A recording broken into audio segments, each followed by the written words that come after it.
ಇರ್ಬೋದು, ಒರಿಸ್ಸಾ ಇರ್ಬೋದು. ಇವತ್ತು ಒರಿಸ್ಸಾದವರು ಅಷ್ಟೇ ಅಲ್ಲ, ಒರಿಸ್ಸಾದವರು ಇರ್ಬೋದು, ಪ್ರತಿಯೊಂದು ಪರಭಾಷಿಗರು ಇಲ್ಲಿ ಸೇರ್ತಾ ಇರೋದ್ರಿಂದನೇ ನಮ್ಮ ಕನ್ನಡ ನೆಲಕಚ್ಚುತ್ತಾ ಇರೋದು. ಇದನ್ನ ಎಲ್ರಿಗೂ ಕನ್ನಡಿಗರಲ್ಲಿ ನಮ್ಮ ಬರೀ ಹೋರಾಟಗಾರರು ಮಾತ್ರನೇ ಅಲ್ಲ ಕನ್ನಡ ಉಳಿಸೋದು, ಎಲ್ಲ ಮನೆ ಕನ್ನಡಿಗರು ಎಚ್ಚೆತ್ತಬೇಕು.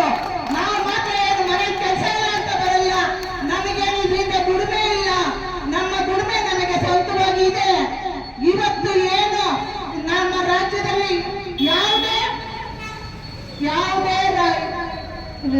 ಬಿಜೆಪಿ ಆಗಿರ್ಲಿ, ಕಾಂಗ್ರೆಸ್ ಆಗಿರ್ಲಿ, ಯಾವುದೇ ಪಕ್ಷ ಆಗಿರ್ಲಿ, ಪರಭಾಷಿಗರಿಗೆ ಸ್ವಲ್ಪ ಪರ ರಾಜ್ಯದಿಂದ ಬರೋರ್ನ ಸ್ವಲ್ಪ ಕಂಟ್ರೋಲ್ ಮಾಡ್ಬೇಕಂತ ನಾನು ಇನ್ನೊಂದೇನೆ ಹೇಳ್ತಾ ಇದ್ದೀನಿ. ಇವತ್ತು ಕನ್ನಡ ಅಂದ್ರೆ ಏನಂತ ಯಾರಿಗೂ ಗೊತ್ತಿಲ್ಲ, ಆ ತರ ಮಾಡ್ತಾ ಇದ್ರೆ ಮುಂದಿನ ದಿವಸ ಕನ್ನಡನೇ ಮುಚ್ಚಾಕ್ಬಿಡ್ತಾರೆ ಈ ಜನಗಳು. ಬರೀ ತಮಿಳ್, ತೆಲುಗು, ಇಂಥವರೇ ಬಂದು ಸೇರ್ತಾ ಇದೆ. ನಾವು ಎಲ್ಲೋಗ್ಬೇಕು ಕನ್ನಡಿಗರು?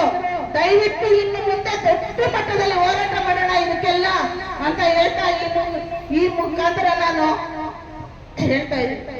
ಇವತ್ತು ಸರ್ವ ಸಂಘಟನೆಗಳ ಕನ್ನಡ ಒಕ್ಕೂಟದ ಹಿರಿಯ ಅಧ್ಯಕ್ಷರುಗಳು, ಎಲ್ಲ ಪದಾಧಿಕಾರಿಗಳು ಮತ್ತು ಕಾರ್ಯಕರ್ತರ ಒಂದು ಸಮ್ಮುಖದಲ್ಲಿ ಇವತ್ತು ಕನ್ನಡ ಚಲನಚಿತ್ರ ಮಂಡಳಿಗೆ ಮುತ್ತಿಗೆಯನ್ನು ಹಾಕುವಂಥ ಕೆಲಸವನ್ನು ಮಾಡಿದ್ವಿ. ಅದಕ್ಕೆ ಸರಿಯಾಗಿ ಅದರ ಒಂದು ಮುಖ್ಯಸ್ಥರು ಒಂದು ನಮ್ಮ ಅವರದ್ದೇ ಆದಂಥ ಕೆಲವು ನೋವುಗಳನ್ನು ಕೂಡ ಅವರು ಹೇಳಿಕೊಂಡು ನಮಗೆ ನೀವು ಒಳ್ಳೆಯ ಒಂದು ಮನವಿಯನ್ನು ಕೊಟ್ಟಿದ್ದೀರಿ, ತಕ್ಷಣ ಇದರ ಬಗ್ಗೆ ನಾನು ಕ್ರಮವನ್ನು ತಗೊಳ್ತೇನೆ, ಇದರ ಬಗ್ಗೆ ಸರಿಯಾದ ಒಂದು ನಿಲುವನ್ನು ತಾಳ್ತೇವೆ ಅಂತ ಹೇಳ್ಬಿಟ್ಟು ಒಂದು ಭರವಸೆಯನ್ನು ಕೊಟ್ಟಿದ್ದಾರೆ. ಆ ಭರವಸೆಯ ಮೇಲೆ ನಾವು ಇವತ್ತು ಹೊರಡ್ತಾ ಇದ್ದೀವಿ. ಇದು ಸಾಂಸ್ಕೃತಿಕ ಹೋರಾಟವಾಗಿದೆ. ಏನು ಚಲನಚಿತ್ರ ವಾಣಿಜ್ಯ ಮಂಡಳಿಯ ಮುಖ್ಯಸ್ಥರು ನಮಗೆ ಭರವಸೆಯನ್ನು ಕೊಟ್ಟಿದ್ದಾರೋ ಆ ಭರವಸೆಗೆ ಬದ್ಧರಾಗಿ ನಾವು ನಮ್ಮ ಬೇಡಿಕೆಗಳು ಬಹಳ ಸರಳವಾಗಿದೆ, ಏನು ಬಹಳ ವಿರಳವಾಗಿಲ್ಲ, ನಮ್ಮ ಬೇಡಿಕೆಗಳು ಬಹಳ ಸರಳವಾಗಿದೆ. ಆ ಸರಳವಾಗಿರುವಂಥ ಬೇಡಿಕೆಗಳನ್ನು ಈಡೇರಿಸುವಂಥ ಕೆಲಸವನ್ನ, ಪ್ರಾಮಾಣಿಕ ಕೆಲಸವನ್ನ ಚಲನಚಿತ್ರ ವಾಣಿಜ್ಯ ಮಂಡಳಿ ಮಾಡಬೇಕಾಗ್ತದೆ.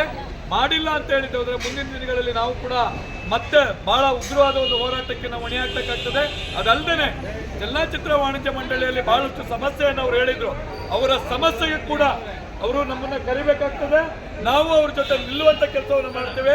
ಆ ಹೋರಾಟವನ್ನು ಕೂಡ ಮಾಡಿ ನಮ್ಮ ಏನು ಸ್ಥಳೀಯ ನಿರ್ದೇಶಕರು, ನಿರ್ಮಾಪಕರು, ನಟರಿಗೆ ಯಾವುದೇ ರೀತಿಯ ಸಮಸ್ಯೆಗಳು ಬಂದರೂ ಕೂಡ ನಾವೆಲ್ಲರೂ ಒಗ್ಗೂಟಿ ಒಂದು ಹೋರಾಟಕ್ಕೆ ನಾವು ಬದ್ಧರಾಗಿದ್ದೇವೆ.